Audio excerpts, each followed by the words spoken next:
Good evening guys.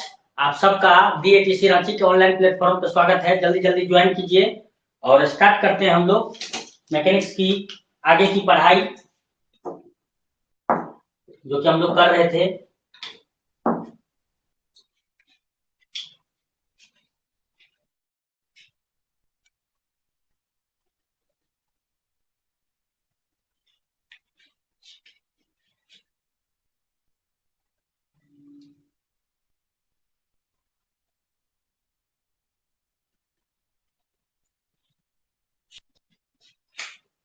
Today topic is gravitational field.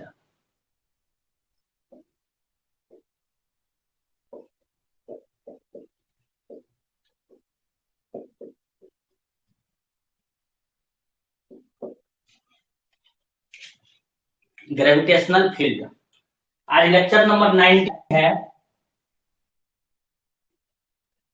Mechanics class का। Right, क्या होता है बताइए? ग्रेविटेशनल फील्ड कैसे डिफाइन करेंगे?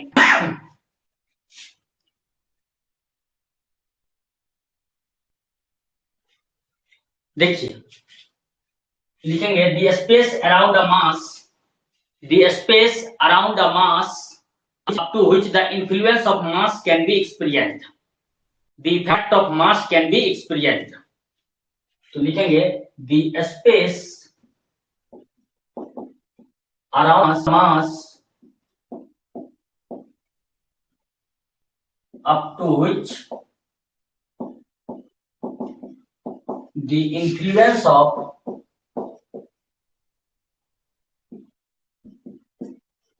mass can be experienced,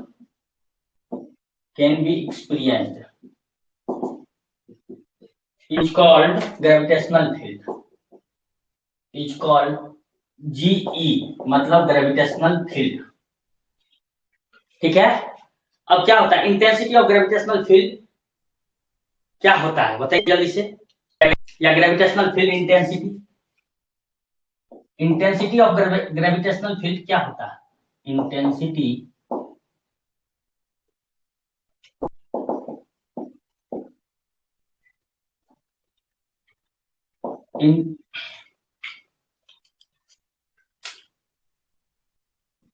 intensity of G gravitational field क्या होता है? ये होता है it is gravitational force on unit mass. इसको कैसे डिफाइन करते हैं? इट इज ग्रेविटेशनल फोर्स,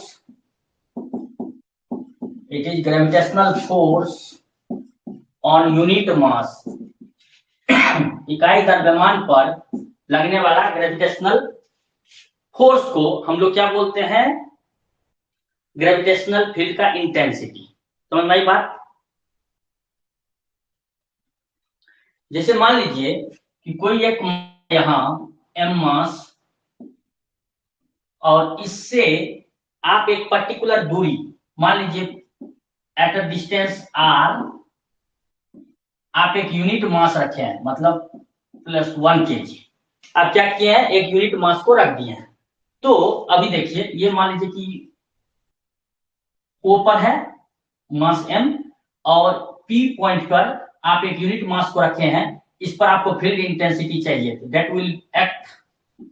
ये क्या है देखो, it is gravitational force on unit मास। तो ये जो है इसके ऊपर जो फोर्स लगाएगा, राइट ना, दैट इज नोन एज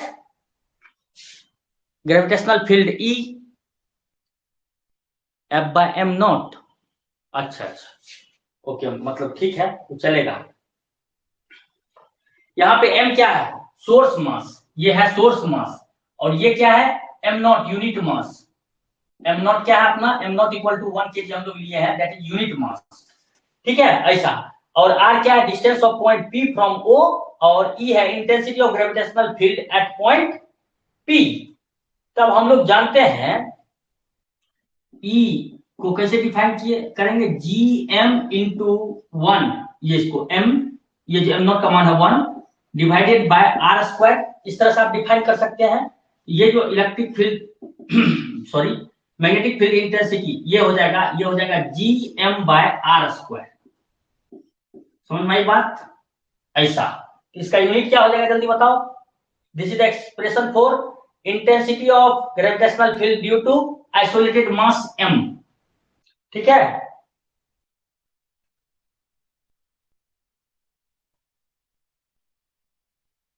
ये किन किन बातों पे डिपेंड कर रहा है, इसका डिपेंडेंस किन किन बातों पे है बताइए। ये अमाउंट ऑफ सोर्स मास पे, इट डिपेंड्स ऑन, इट माने ई, it depends amount of source mass m पर, amount of source mass m है, सोर्स मास m कैपिटल M पर। दूसरा बात किस चीज पे, distance from the source mass, दूसरा distance of point from source mass, इन दो बातों पे from source mass that is r दूरी पे, ये दो बात पे हाँ या ना, क्या बोलते हो बताओ जी, क्लियर है?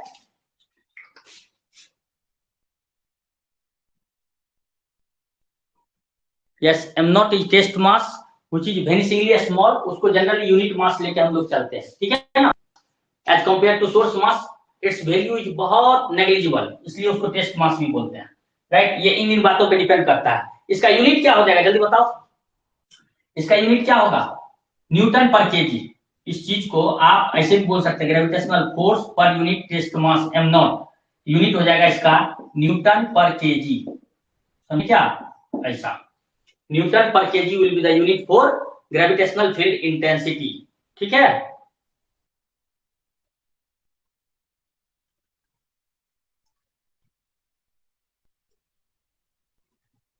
अच्छा एक बात बताओ, क्वेश्चन लिखो जल्दी से, क्विकली क्वेश्चन लिखो और बताओ इसका आंसर, तब समझ में आएगा तुमको कितना समझ में आया। लिखेंगे how much gravitational field will be produced, how much gravitational field will be produced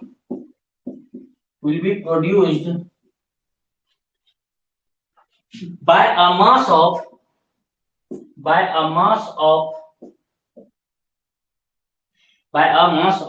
10 kg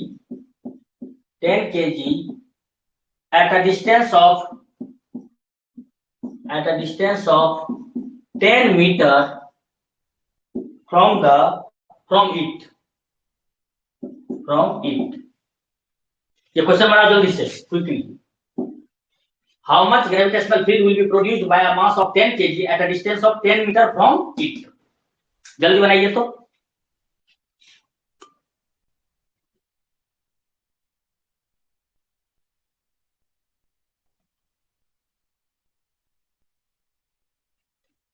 जल्दी जल्दी क्वेश्चन बनाओ पर, ठीक है मनी, जो तुम बोले हो आगे पहले इसका क्वेश्चन सॉल्व करो, देन वी विल सी।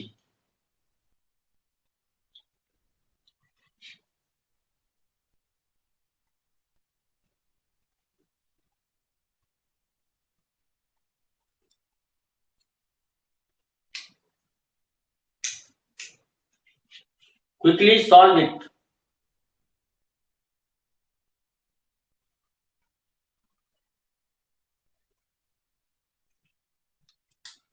किसी को आया? अरे सोल्यूशन बनाओ जल्दी, कोई आंसर नहीं बोल रहा। E इक्वल टू क्या होता है, Gm/r²।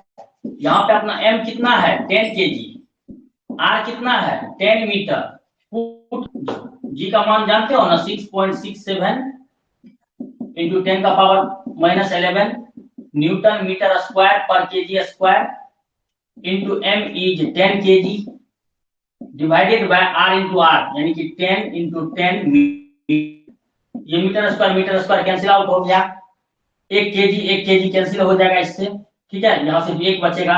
अब ये 10 कैंसिल हो गया, ये 10 ऊपर चला जाएगा, तो दिस विल कम 6.67 ये 10 ऊपर जाएगा तो माइनस में हो जाएगा, 10 का पावर -12 न्यूटन पर KG. This will be the gravitational field produced by a mass of 10 kg from at a distance of 10 meter from it. समझे क्या? ऐसा। Yes, correct. ओके, इसी तरह से दूसरा एक क्वेश्चन बताओ। What will be the value of intensity of gravitational field? Question number next, what will be the intensity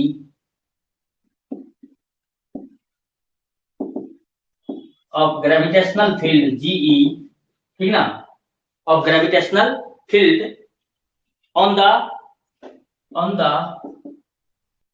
earth surface, on the earth surface due to earth, अर्थ के वजह कर, अर्थ के सरफेस पर ग्रेविटेशनल मतलब इंटेंसिटी ऑफ ग्रेविटेशनल फील्ड क्या होगा? जल्दी बताइए, सॉल्यूशन फास्ट।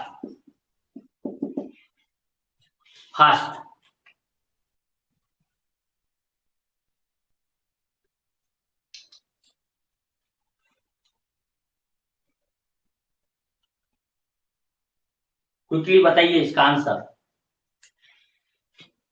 पता है, E इक्वल टू यहाँ क्या हो जाएगा, G mass of earth divided by radius of earth का square, and G is 6.67 into 10 to the power -11 into mass of earth का वैल्यू यहाँ रख दो, और देन रेडियस ऑफ अर्थ का 6400 लगभग किलोमीटर होता है, उसको मीटर में कन्वर्ट करके रख दो यहाँ r स्क्वायर का वैल्यू, तो it will be nothing but equal to acceleration due to gravity G, and that will be equal to 9.81 metre पर सेकंड स्क्वायर, या जो यूनिट होता है न्यूटन पर केजी। ये दो में से कोई एक यूनिट आप लिख सकते हो।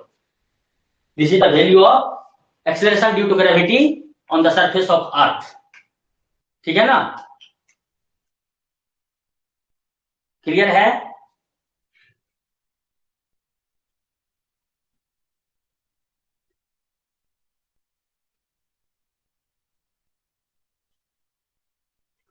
आपको ऑलरेडी हम बता चुके हैं, ये समझ में आया?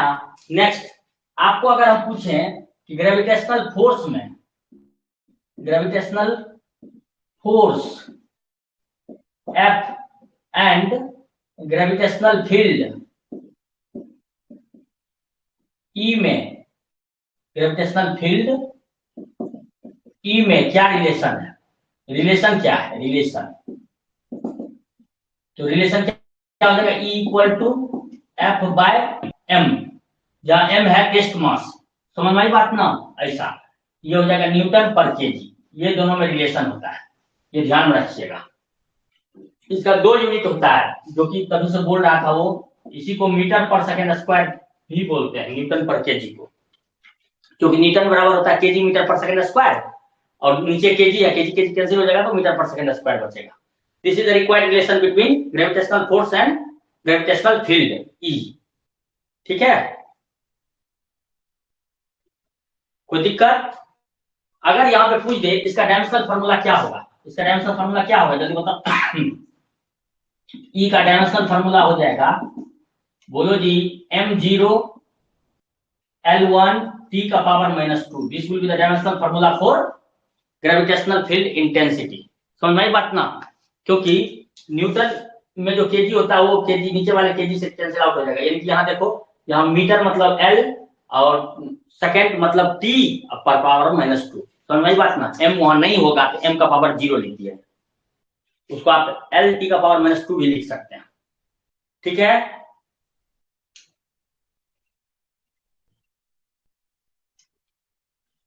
हाँ या ना?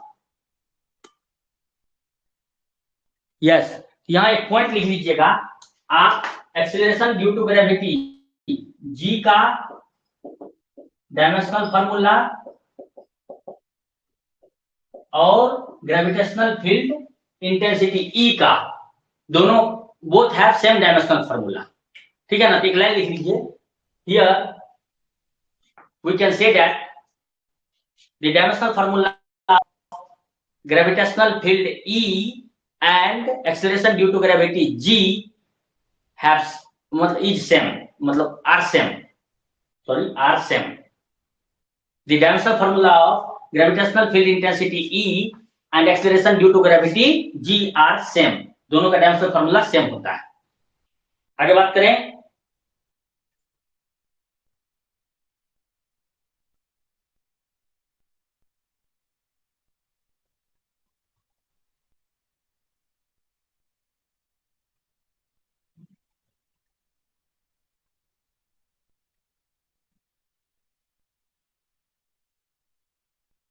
Next is gravitational potential.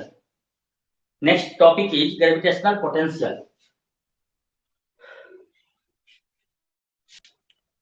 Next topic is gravitational. यहां तक क्लियर है सबको? आगे बढ़े. Next topic is gravitational potential.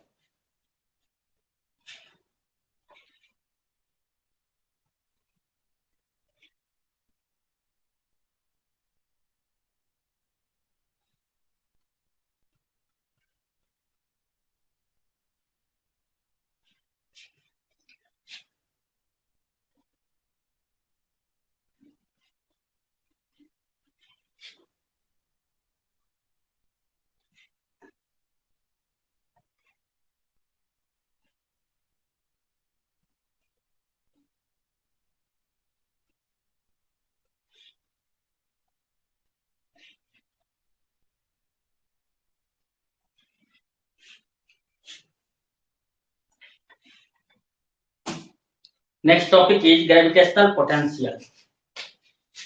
Gravitational potential. इसको कैसे डिफाइन करोगे? Anyone?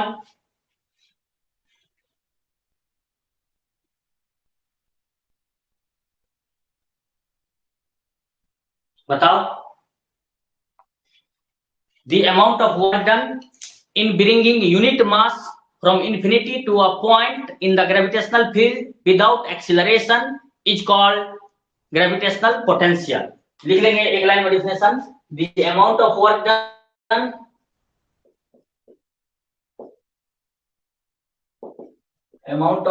done in bringing unit mass from infinity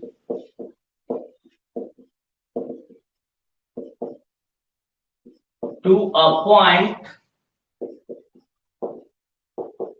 in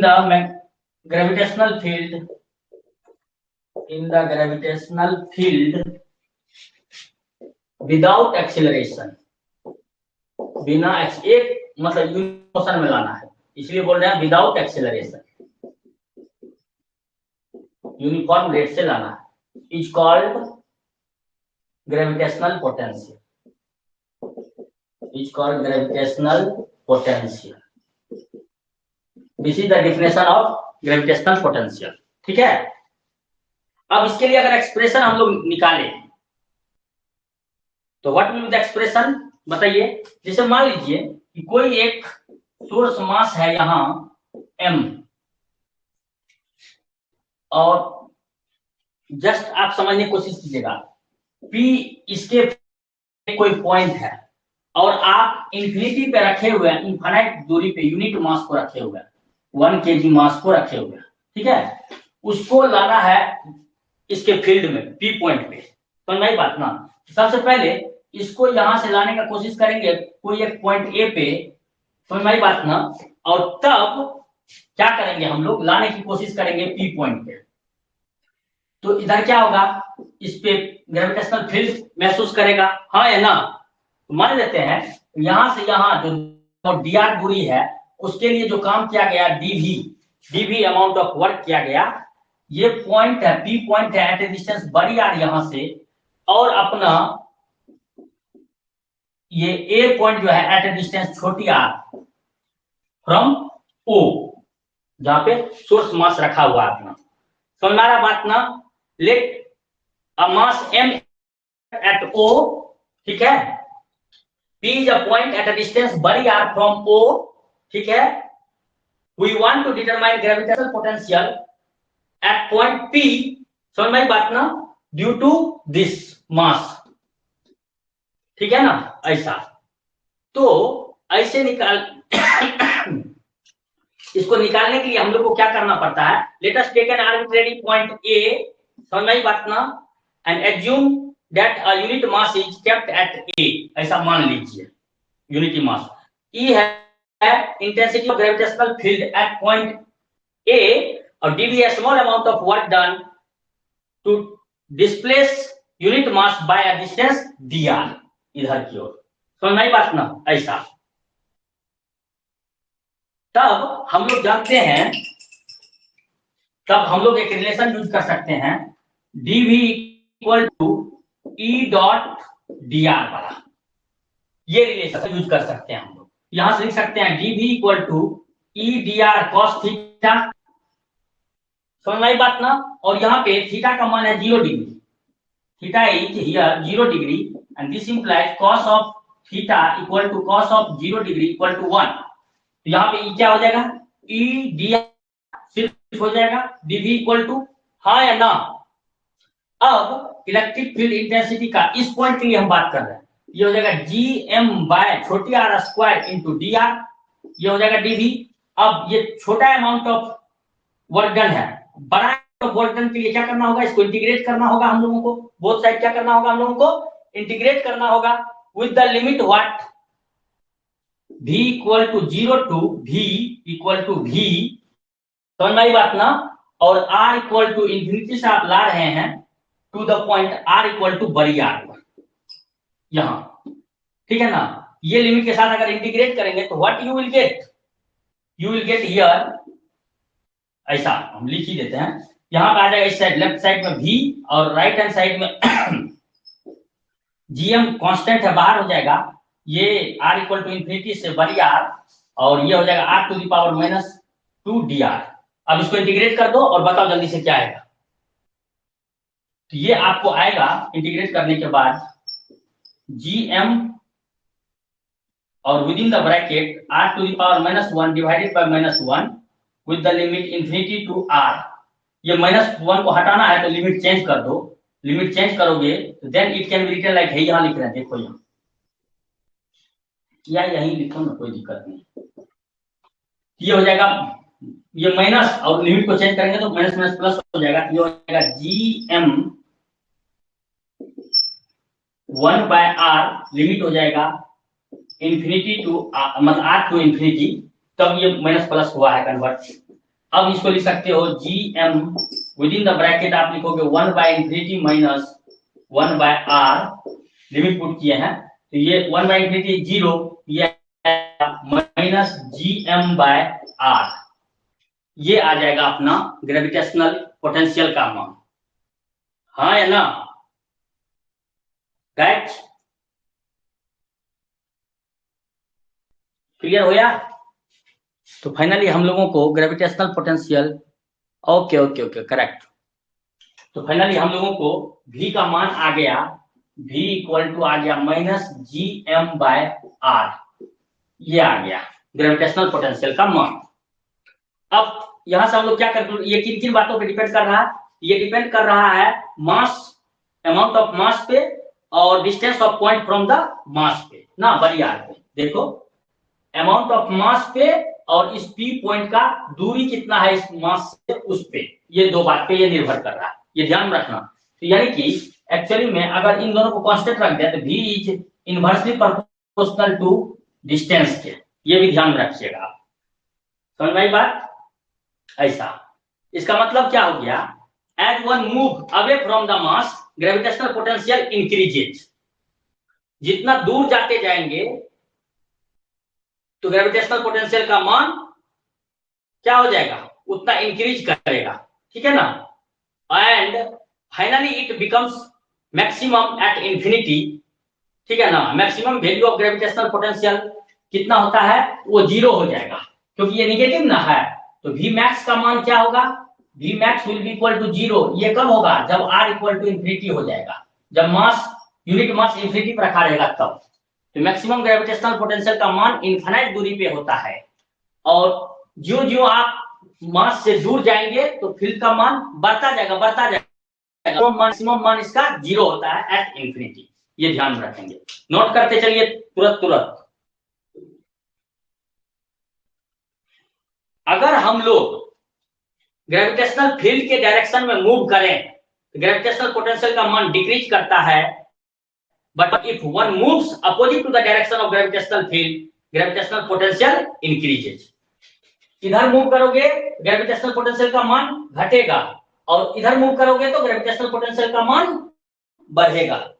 तो ग्रेविटेशनल फील्ड के डायरेक्शन में मूव करोगे तो पोटेंशियल का मान घटेगा, उससे दूर जाओगे तो पोटेंशियल का मान बढ़ेगा। ये ध्यान में रखना, राइट।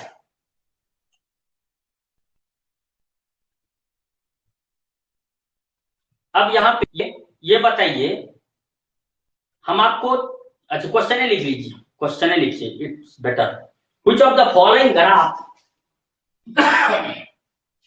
इतना अगर आपको समझ में आ गया हो, यहां से क्वेश्चन भी बना दे तो ज्यादा अच्छा रहेगा।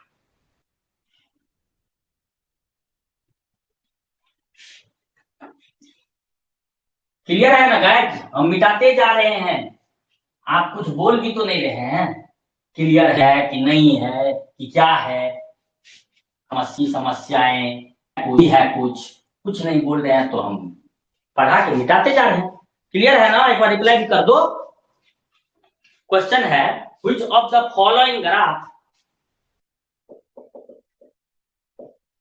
Which of the following graph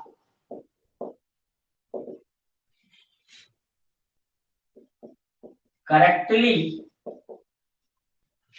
represent the relation between gravitational potential and distance, between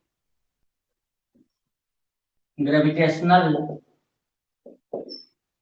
potential and distance। चार ऑप्शन है, चार ग्राफ दिया हुआ है, आपको बताना है। पहला ग्राफ ऐसा है, ये एक्स एक्सिस है, ये वाई एक्सिस है, इस पे आर रखे हैं और इस पे पोटेंशियल भी रखे हैं और दोनों के बीच का वेरिएशन। पहला ग्राफ है ऐसा, दूसरा ग्राफ है ऐसा, एक्स एक्सिस वाई एक्सिस, इस एक्सिस पे भी है, इस एक्सिस पे आर है। दूसरा ग्राफ है ऐसा। तीसरा ग्राफ है आपका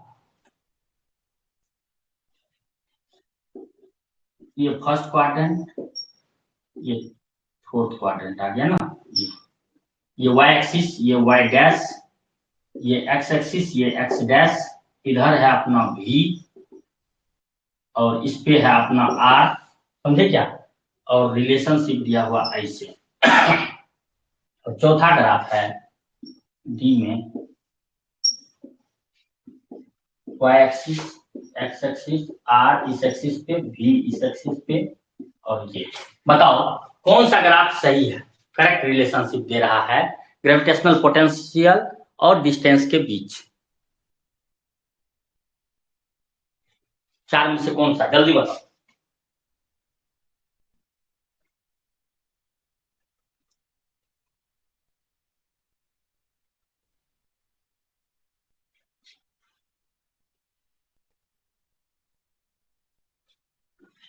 आंसर आ गया?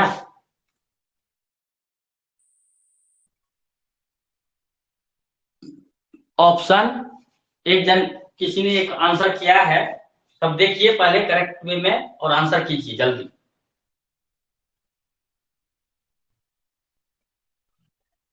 क्विकली रेस्पॉन्ड यार, सभी लोग जल्दी जल्दी रिप्लाई करो, एग्जाम आ गया है तुम्हारा। मनी, कृष्णा, एंजल, राहुल आज गायब है, करिश्मा भी गायब है। एक जन आंसर किए हैं, बाकी लोग no idea. Here is the relation, देखो।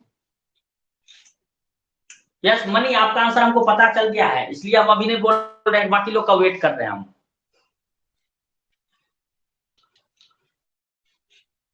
This option C will be the right choice. देखो यहाँ को क्यों, क्योंकि v इक्वल टू होता है minus G M in general by R, छोटी आर इक्वल टू यहाँ बड़ी आर है, ठीक है ना। ओके, यहाँ देखो तो एक्चुअली में ये होता है, तो आप जब इसको प्लॉट करोगे तो v का मान निगेटिव आना चाहिए, निगेटिव तो निगेटिव वो एक्सिस के अलॉन्ग होगा फोर्थ क्वाड्रेंट में, और r देखो पॉजिटिव है, तो नई बात क्या है, ऐसा वाला होगा ये वाला, क्योंकि जब r इक्वल टू इन्फिनिटी रखेंगे, r का मान इन्फिनिटी कर देंगे, तब v का मान आना चाहिए 0, समझ में बात ना।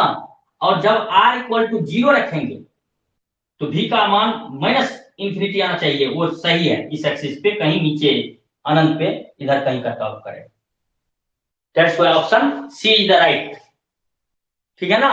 क्लियर होया, इस तरह से क्वेश्चन आएगा तो इजीली चूज कर सकते हैं आप। Now next is gravitational potential energy. अब हम लोग बात करेंगे ग्रेविटेशनल पोटेंशियल एनर्जी के बारे में।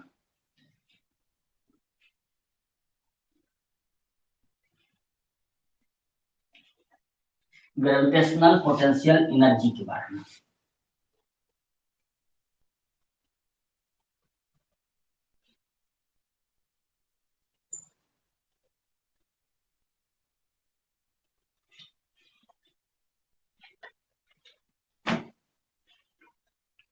Right Krishna.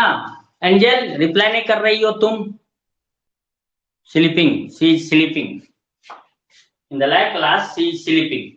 Gravitational potential energy, gravitational potential energy,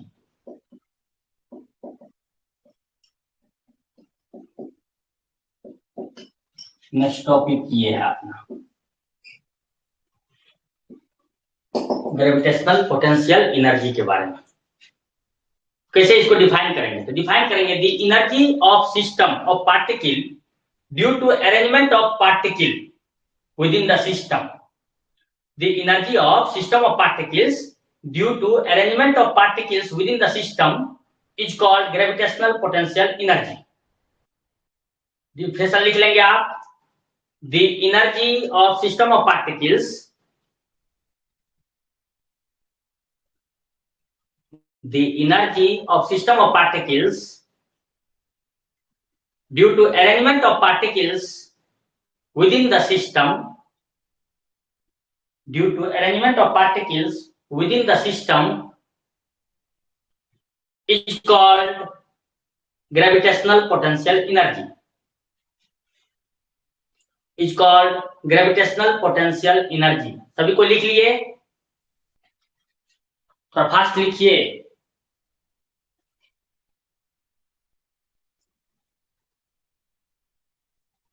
guys return किसी को छूटा तो बोलो, तो लिखा देंगे फिर से। रिपीट करना है या लिख लिए?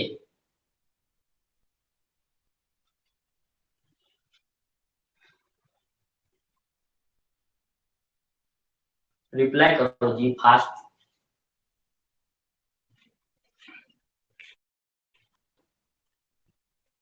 एक बार रिपीट, फिर से रिपीट कर रहे शुरू से लिखिए। The energy of system of particles, the energy of system of particles due to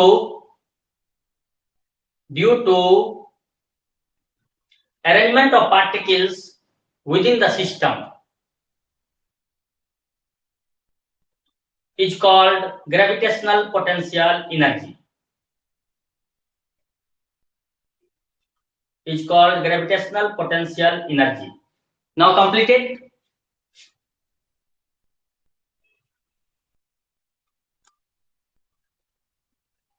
Now completed guys?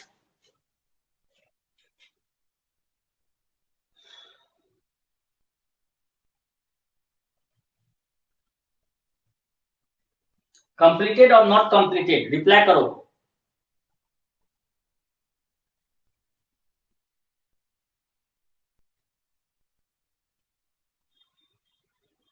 Next line लिखेंगे अगर कंप्लीट हो गया है तो। नेक्स्ट लाइन लिखेंगे, देखिए नेक्स्ट पॉइंट इसमें, इट इज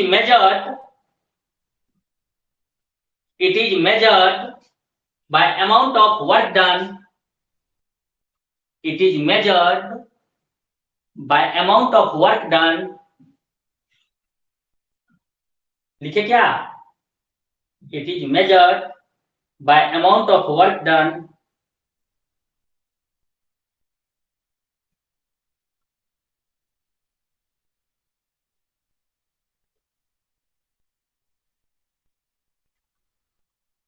लिखे, it is measured by amount of work done in in bringing, मतलब लाने में, in bringing, BRINGING, bringing, in bringing all the masses,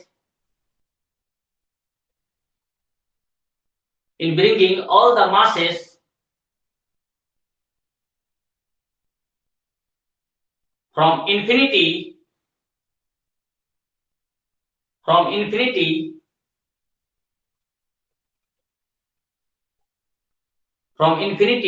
to within the system, from infinity to within the system, मतलब ये हुआ, इसको मापा जाता है amount of work done in bringing all the masses from infinity to within the system, system में लाने में, इंफिनिटी से सारे मास को सिस्टम में लाने में किए गए काम के द्वारा इसको मेजर किया जाता है, ये बोलने का मतलब है। अगर हम लोग बात करें कि क्या होगा, तो मान लो ये बड़ी एम मास है, बड़ी M mass at point O, इससे R दूरी पर अपना एक पॉइंट है कॉल्ड P। अब समझिए, इंफिनिटी पे कोई एक मास रखा हुआ है छोटी m, उसको हमको लाना है कहां, सिस्टम में। कहां लाना है, सिस्टम में। तो पहले क्या करेंगे, इस मास को यहां से हम लोग लाने की कोशिश करेंगे ए पॉइंट पे। कहां पे लाएंगे, ए पॉइंट पे ले आएंगे इस मास को, एंड देन इसको हम लोग लाने का कोशिश करेंगे यहां। ये देखो, ये मास का सिस्टम है, इसमें इस मास को लाना है हम लोगों को, राइट ना, ऐसा। इसके लिए फोर्स ऑफ अट्रैक्शन लगेगा, इधर फोर्स ऑफ अट्रैक्शन F, हाँ या ना, लगेगा या नहीं लगेगा। और इस मास को यहां से यहां लाने में, एम मास को, जो छोटा अमाउंट ऑफ वर्क डन करना पड़ रहा है DW for the displacement DR, ये मान लेते हैं। समझे क्या, क्लियर है, ऐसा। और यहां से ए पॉइंट का जो दूरी है वो है छोटी r, कितना दूरी है, छोटी r। तो अब उसी चीज को एक्सप्लेन करना है, तो समझ लीजिए, ये बड़ी m and this m are the pair of masses kept at a distance बड़ी r, ठीक है ना, ऐसा। We want to determine gravitational potential energy of this pair of masses, इस पेयर ऑफ मास का हम लोग ग्रेविटेशनल पोटेंशियल एनर्जी पाना चाहते हैं, ठीक है। इसके लिए हम लोग क्या किए हैं, let us take an arbitrary point बड़ी ए अपना, and assume that mass m is kept at A, और ऐसा मान लीजिए कि ये m मास यहां रखा हुआ है, समझ में आई बात, ऐसा। तब छोटी r is the distance of point A from O, ऐसा है, हाँ या ना। F क्या है, ये है gravitational force on mass m, और DW है small amount of work done to displace mass m by dr, समझ में बात ना, ऐसा। तब हम लोग जानते हैं स्केलर प्रोडक्ट से DW equal to F dot dr होगा, याद आया, स्केलर प्रोडक्ट डॉट प्रोडक्ट से, और इसको आप लिख सकते हैं DW इक्वल टू मैग्नीट्यूड के टर्म में F dr cos थीटा, है ना, और यहाँ पे थीटा उसी लाइन में आ रहा है ना, तो थीटा इक्वल टू कितना है, 0 degree. This implies cos of theta will be equal to cos of 0 degree equal to 1। यहाँ हो गया DW equal to F dr, हाँ या ना। अब F का मान यहाँ पे क्या हो जाएगा, जल्दी बताओ, इन दोनों के बीच फोर्स का मान G बड़ी m इंटू छोटी m divided by R, put करो ये वाला, इसके और इसके बीच पुट करो, ये R स्क्वायर इंटू dr, ये हो गया DW। अब बड़ा अमाउंट ऑफ वर्क डन चाहिए तो क्या करना होगा, हम लोग को इंटीग्रेट करना होगा। इसमें 0 to W मान लो, और इसमें इंफिनिटी से ला रहे हो, इंफिनिटी से अपना बड़ी आर। समझ में आई बात क्या है? तो इसमें आप इंटीग्रेट करो, you will get something. Integrate करोगे तो क्या आ जाएगा, जल्दी बताओ। ये आ जाएगा अपना इंफिनिटी से बड़ी आर, और साथ ही साथ कॉमन ले लेते हैं, जी एम एम, ये बाहर आ जाएगा, ये r to the power -2 limit हो जाएगा इंफिनिटी से दिस डी आर। और इसको सॉल्व कर दो, थोड़ी देर पहले सॉल्व भी किया था, जी एम एम, और ये हो जाएगा r to the power -1 divided by -1, this to this, limit को इंटरचेंज करो, ये माइनस साइन गायब हो जाएगा, माइनस प्लस प्लस हो जाएगा, ये हो जाएगा जी एम एम, और ये हो जाएगा अपना 1/r, लिमिट पुट करो, r टू इंफिनिटी हो जाएगा, उल्टा कर देंगे तब ये माइनस प्लस में आएगा, और फाइनली ये आ जाएगा अपना minus of G M M divided by बड़ी आर। देखो तो ये आएगा क्या, ये आएगा क्या,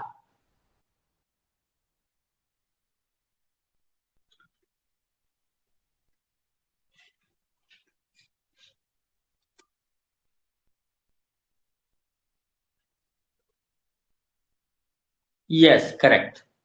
ये this work done will be converted in the form of energy called gravitational potential energy. यहां से हम लोग बोल सकते हैं यही work done gravitational potential energy के रूप में कन्वर्ट हो जाएगा, और GPE gravitational potential energy equal to हो जाएगा अपना माइनस जी बड़ी एम इंटू छोटी एम डिवाइडेड बाय बड़ी आर, दिस राइट, ऐसा। This is expression for gravitational potential energy due to pair of masses, बड़ी एम एंड छोटी एम। ये हो गया आपका ग्रेविटेशनल पोटेंशियल एनर्जी का एक्सप्रेशन। यहां तक में कोई दिक्कत है, क्विकली रेस्पॉन्ड करो। अब हम लोग सैटेलाइट मोशन में की ओर बढ़ेंगे। Now the very important topic is satellite motion. Start now. यहाँ तक क्लियर है? Shall we start now satellite motion topic?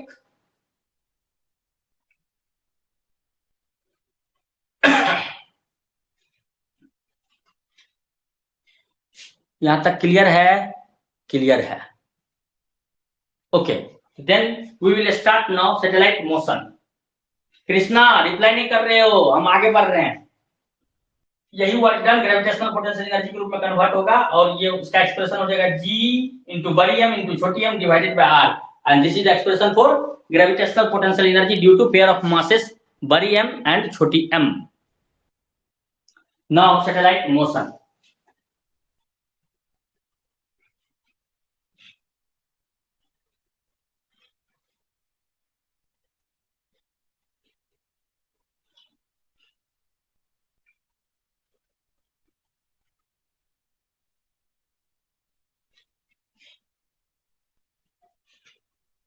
Next topic is sorry, satellite motion.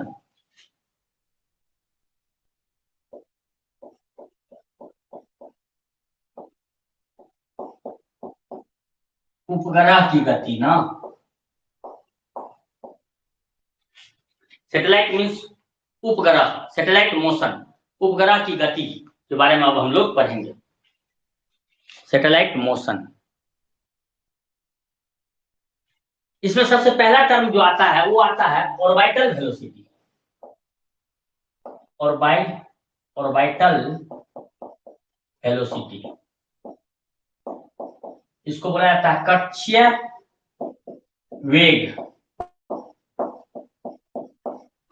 ठीक है, ऑर्बिटल वेलोसिटी कक्षीय वेग।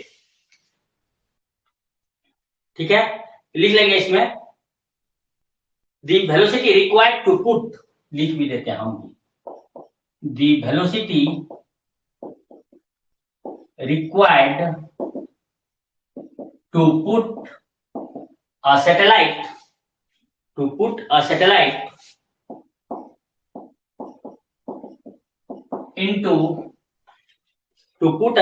into an orbit into an orbit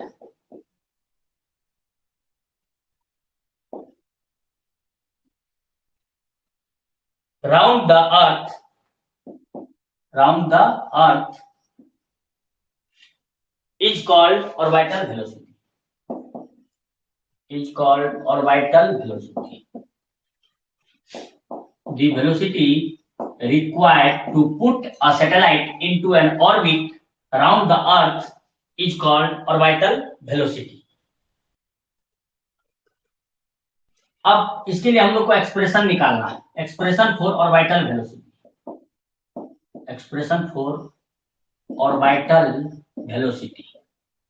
velocity के लिए expression क्या होगा, राइट? इसको समझने की जरूरत है। जैसे देख लीजिए, मान लो दिस इज अपना अर्थ जिसका रेडियस है RE, इसका मास है ME, ठीक है? ME mass of earth, RE radius of अर्थ। दिख रहा है? Is it visible? Hopefully yes. अब हम क्या बोल रहे हैं वो समझ इसको। एक यहां से इस अर्थ सरफेस से h हाइट पे, कितना हाइट पे? h हाइट पे, मान लो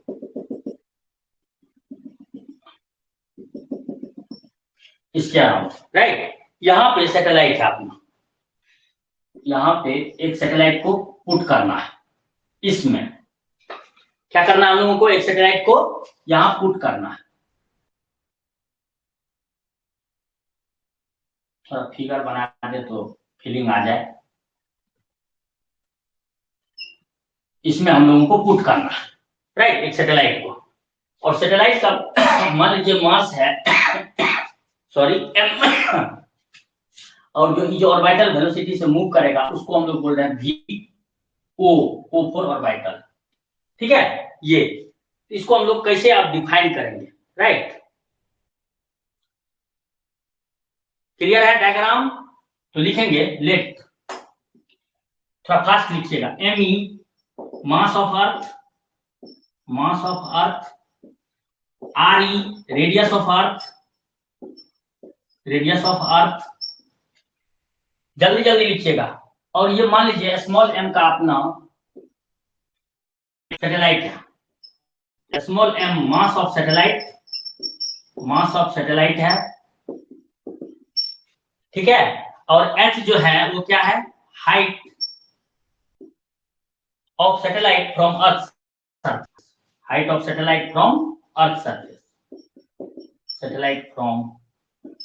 अर्थ सरफेस, अर्थ के सरफेस से सैटेलाइट का हाइट है h, स्मॉल h, और V0 है orbital velocity of the satellite.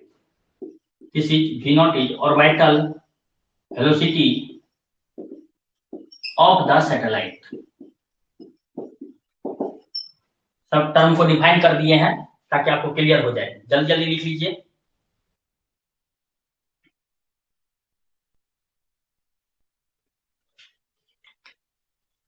एक बात बताओ, कोई एक बॉडी है, राइट? यहां जिसका मास है m और ये r रेडियस है, इसको इस सर्कुलर पाथ पे मूव करने के लिए सेंटर की ओर एक फोर्स लगता है F। समझ में आया बात ना? And this F is called centripetal force and that is given by mass into acceleration. Here centripetal acceleration is AC and that is mass into V square by R, mv square by R। ये होता है centripetal force का expression, ठीक है? एक circular path पर एक point के अबाउट, यस करेक्ट, ठीक है? सेंट्रीपिटल फोर्स का एक्सप्रेशन वो हो जाता है। ये ध्यान रखिएगा, this is centripetal force in general. अब यहां भी हम लोग वही बात करेंगे, ठीक है? क्योंकि ये सैटेलाइट अर्थ के चारों तरफ एक पर्टिकुलर ऑर्बिट में अगर मूव करेगा तो ये इससे बंधा हुआ रहना चाहिए। मेरा मतलब इसी पॉइंट के अराउंड हर हमेशा मूव करते रहना चाहिए, राइट ना? एक पर्टिकुलर दूरी पे। तो उसके लिए यहाँ पे रेडियस है टोटल RE प्लस H। अपना रेडियस क्या है? RE plus H। तो यहां से देखो centripetal force required to satellite का मान क्या हो जाएगा तब। कहां? यहाँ तो यहाँ पे अब हम लोग सैटेलाइट के बारे में बात करते हैं। अब ये बताओ, अगर इस सैटेलाइट के बारे में बात करें तो the centripetal force required to the satellite क्या हो जाएगा, जल्दी बताओ, क्विकली बताइए। सैटेलाइट का मास है m, ऑर्बिटल वेलोसिटी है v0 स्क्वायर डिवाइडेड बाय दूरी अर्थ के सेंटर से क्या है r plus h, mv square by r होता है mv0 square by r plus h, क्योंकि यहाँ इस सेंटर है, यहां से यहां का दूरी कितना हो, h प्लस r। हाँ या ना, क्लियर है? This force is produced by gravitational attraction between earth and satellite. ये फोर्स किसके द्वारा प्रोड्यूस किया जा रहा है? This force is produced by the attraction of earth and satellite, हाँ है ना, राइट, ग्रेविटेशनल अट्रैक्शन बोल सकते हैं, that is understood here, this is gravitational attraction of earth and satellite, that is, तब ये वाला जो सेंट्रीपिटल फोर्स है mv0 square divided by re plus h will be equal to g m into small m divided by re plus h का whole square, यही ना होगा? बताओ जल्दी से, हाँ या ना? और m ही है यहाँ, ये m ही लिख देना, क्योंकि वो हम मास ऑफ अर्थ को m ही लिए हैं, m into स्मॉल m, ऐसा हो जाएगा। अब यहां से अगर सॉल्व करने की बारी आए, एक तो यहां से कैंसिल आउट हो जाएगा, ये m कैंसिल आउट हो जाएगा, क्या बचा अपना v0 square equal to g into mass of earth divided by re plus h, तो v0 equal to root under g me divided by re plus h, this is the कितना kilometre पर second में इसका unit रखेंगे, orbital velocity, ठीक है? This is the orbital velocity का expression, हाँ है ना? This is the general expression for the orbital velocity of satellite of earth के सैटेलाइट का। यहां तक क्लियर है? अब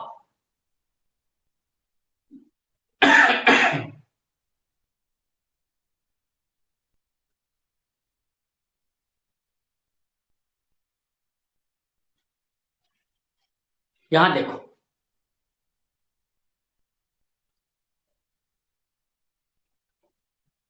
अभी नहीं, बाद में बात करेंगे उसके बारे में, पहले तो तुम एक लाइन आगे ही चलो, तुम दोनों को रिलेट करेंगे बाद में, पहले उसको डिफाइन भी नहीं किया, तुम सवाल पूछ दिया। अभी पहले ये देखो, यहाँ पे सैटेलाइट का मास देखो नहीं है, वो तो यहाँ कैंसल आउट हो गया ना, यहाँ पे हम लोग क्या बोल सकते हैं, the orbital velocity of a satellite mainly depends on height of the satellite from the earth surface, h पर डिपेंड करता है, but it is independent of mass of the satellite. ध्यान रखना है, आपको बोलेगा कि what will be the changement in the orbital velocity of satellite if its mass is double, mass double हो जाए, 50 गुना हो जाए, करोड़ गुना हो जाए, उससे कोई फर्क नहीं पड़ता है, सैटेलाइट का मास बढ़ने से उसका ऑर्बिटल वेलोसिटी पे कोई फर्क नहीं पड़ता, क्योंकि इस एक्सप्रेशन में देखो, और सैटेलाइट का मास नहीं है, अर्थ का मास है। पहले ये बात समझो, डिपेंड किस बात पे करता है कि अर्थ के सरफेस से हाइट कितना है सैटेलाइट का, इस बात पे निर्भर कर रहा है, क्योंकि re प्लस h है ये, तो h पे डिपेंड करता है। नीचे एक लाइन लिख लेंगे, नीचे एक लाइन लिखो जल्दी से, the orbital velocity of satellite depends on the orbital velocity of satellite depends on the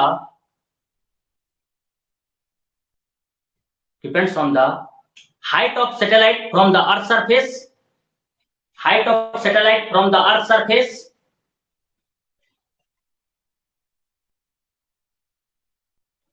height of satellite from the earth surface, but it is independent of, माने ये स्वतंत्र होता है, but it is independent of mass of the satellite, but it is independent of mass of the satellite.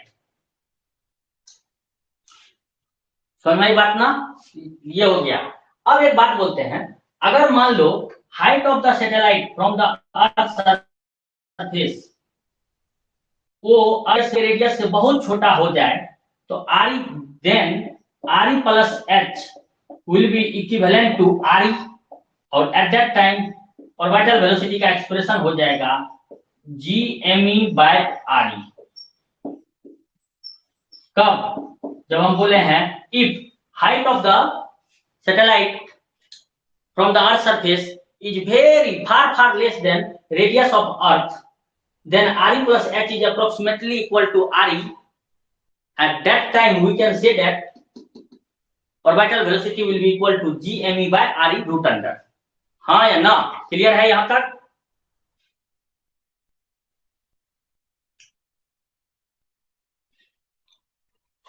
हे मानव, कौन क्या बोल रहा है? किसी को कोई डाउट है?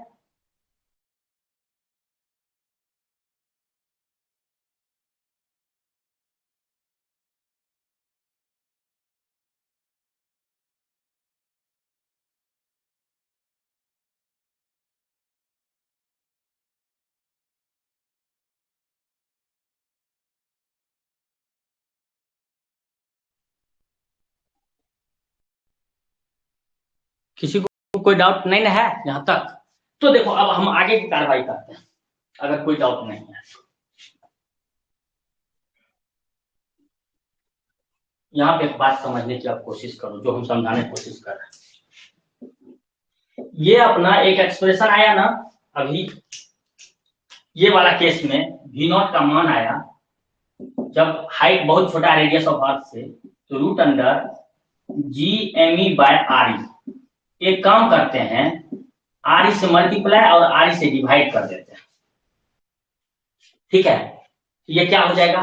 ये हो जाएगा अपना root under G M E into R E divided by R E square, और रूट अंडर एक्चुअली में G M E by R E square होता है छोटी जी, तो ये क्या हो जाएगा अपना, इसके जगह पर रख देंगे छोटी जी, तो ये हो जाएगा जी इंटू आर ई, ये वाला आर ई। तो वी नॉट का मान आया जी इंटू आर ई आएगा, और दिस इतना किलोमीटर पर सेकंड में, हम इसको हम बार बार बोल रहे हैं, इसको किलोमीटर पर सेकंड में रखेंगे यूनिट इसका। अब क्या करो, वी नॉट का मान रखो, जी का मान 9.8 मीटर पर सेकंड स्क्वायर होता है, ध्यान रखना।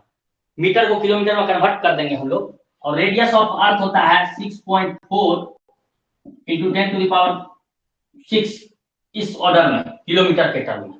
समझ में आया बात ना?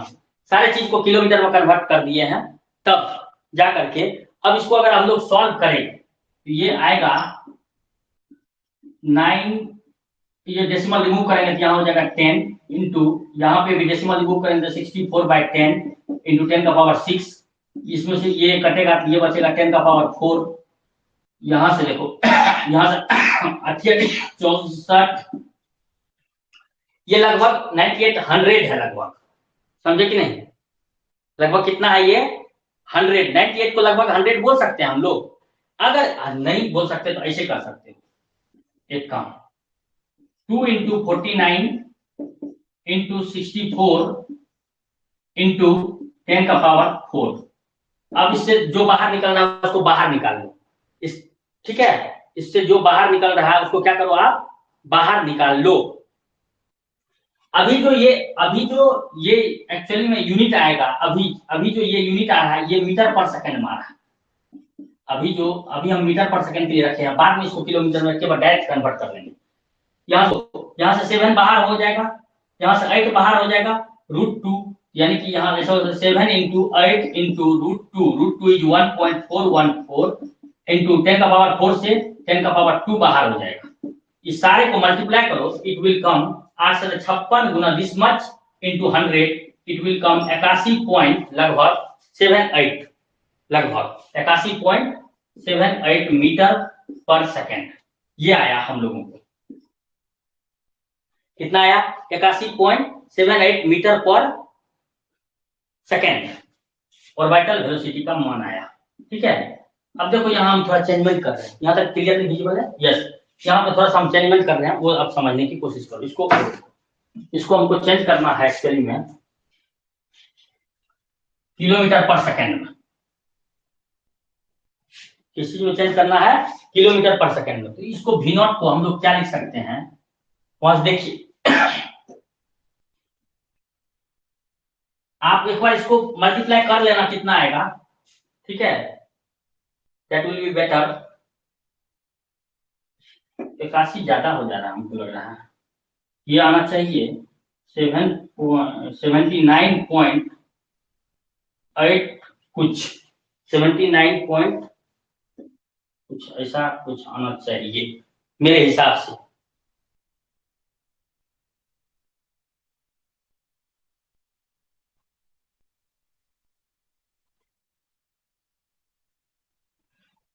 सेवेंटी नाइन,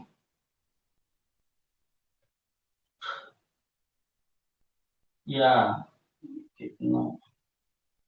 ठीक है, 79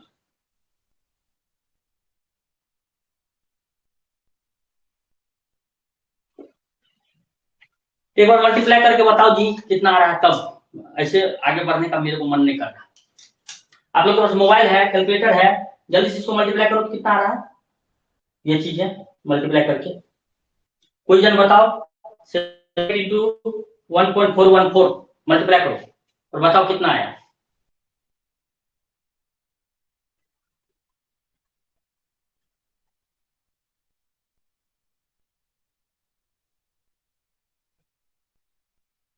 हाँ, कोई बताया? या 79.184, यस राइट। वही हमको एग्जैक्ट याद नहीं आ रहा था। इतना आएगा, इतना मीटर पर सेकंड आया। अब इसको हम लोगों को क्या चेंज करना है? किलोमीटर में। इसको हम लोगों को क्या चेंज करना है? किलोमीटर में। कैसे चेंज करोगे बताओ?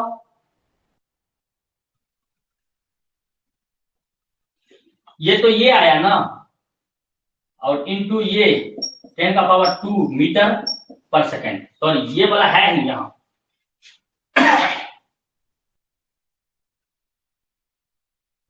करेक्ट। अब एक काम करो, 79.18 जो है रहने दो इसको, इंटू 10 का पावर 2 डिवाइडेड बाय 10 करते हैं, इंटू 10 करते हैं मीटर पर सेकेंड।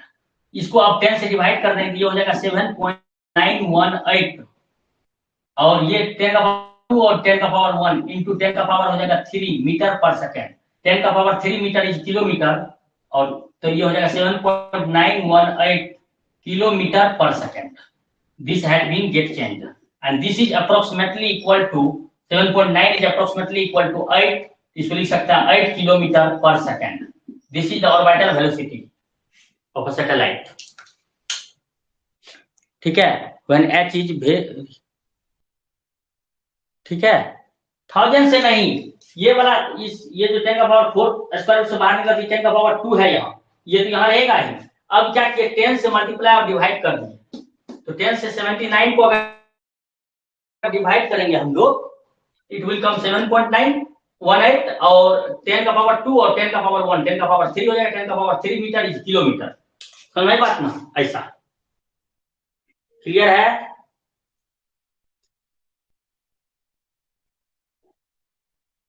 गाइड्स, ये था ऑर्बिटल वेलोसिटी, जिसका मान क्या होता है? लगभग 7.918 किलोमीटर पर सेकेंड, या लगभग 8 किलोमीटर पर सेकेंड। ठीक है, दिस इज द एक्सप्रेशन। इसका वैल्यू कैसे निकाले देख लिए ना। नाउ देखेंगे हम लोग time period of revolution of satellite. Next topic is time period of revolution of satellite.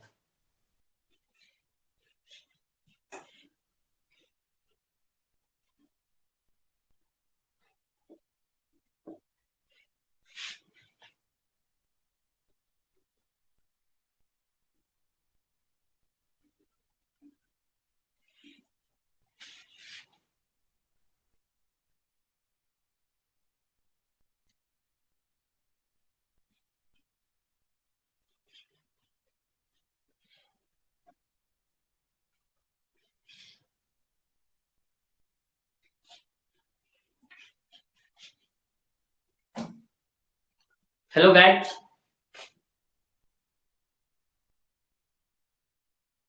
सब सुन रहे हैं?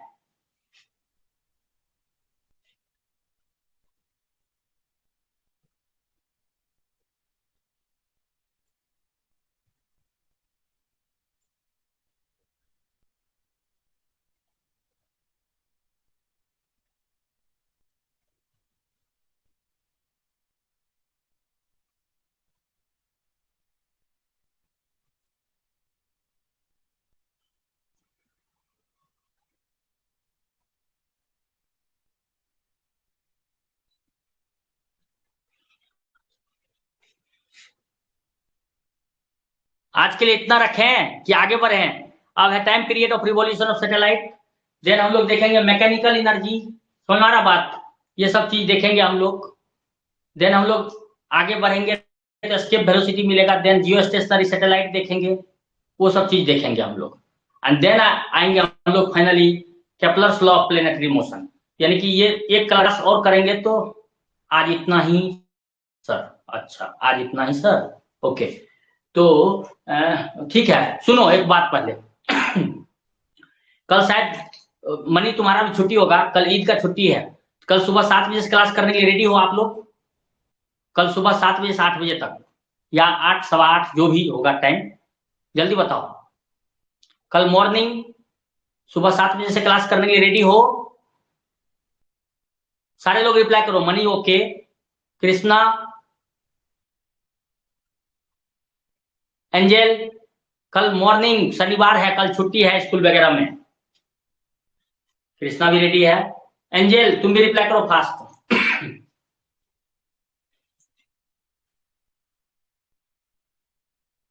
रिप्लाई करो। ओके, ठीक है। एग्जाम का डेट आ चुका है जेएसएससी का, समझ में आई बात ना?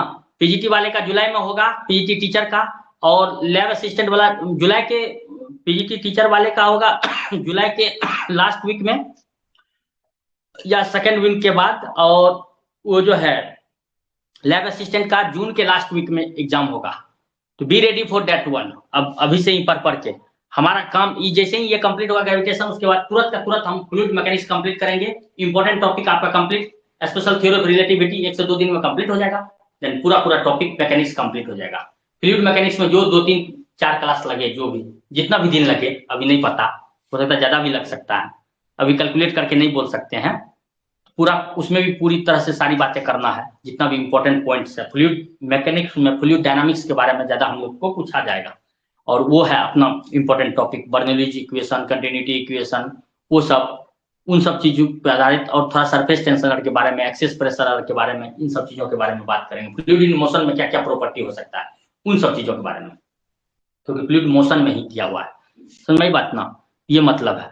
तो उन चीजों को बात करेंगे, इसलिए आप लोग रेडी रहिए अपने एग्जाम पॉइंट ऑफ व्यू से। एंजल तुम भी अच्छे से रेडी रहो। आज के लिए इतना ही रखते हैं। Thank you.